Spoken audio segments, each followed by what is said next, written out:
Batid daw ni Pangulong Bongbong Marcos ang hirap ng mga manggagawa lalo na ngayong apektado ng krisis sa Middle East ang Pilipinas. Bagaman walang nabanggit tungkol sa wage hike, prioridad daw ng pamahalaan na magkaroon ng disente at kalidad na trabaho ang mga Pilipino. Para bigyan ng mukha ang balita, Mobile Journal, Julie Baiza. Dama po namin ang hirap na pinagdadaanan ng ating mga manggagawa.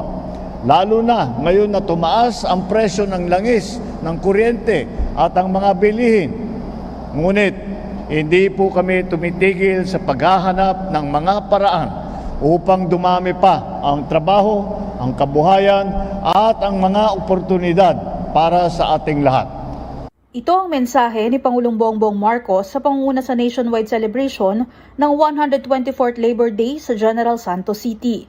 Kasabay ito ng job fair na nag-aalok ng higit 4,000 trabaho doon sa pamamagitan ng Department of Labor and Employment, TESDA at iba pang ahensya ng gobyerno.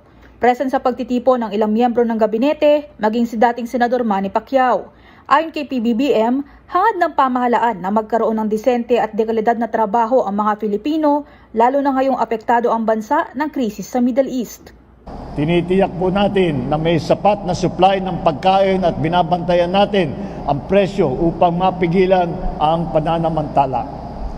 Siniguro din natin na may sapat na supply ng petrolyo. Sinuspindi natin ang excise tax sa LPG at kerosene mula noong ika-17 ng Abril. Gayunman, wala sa mga nabanggit ng Pangulo ang wage hike o pagtaas ng sweldo sa mga manggagawa, partikular sa Metro Manila. Sa gitna ito ng ikinakasang protesta ngayong araw na humihiling na itaas sa 1,200 ang minimum wage. Ang binanggit lang ng Pangulo, ang taas sa arawang sahod sa Region 10 at 13 na una nang nadesisyonan at epektibo lang ngayong araw.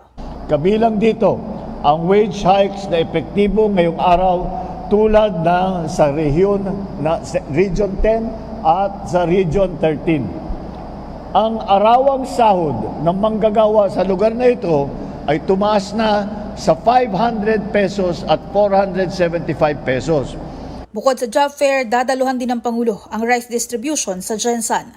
Mga kapatid, Mobile Journal Julie Baiza po, hatid ang mukha ng balita.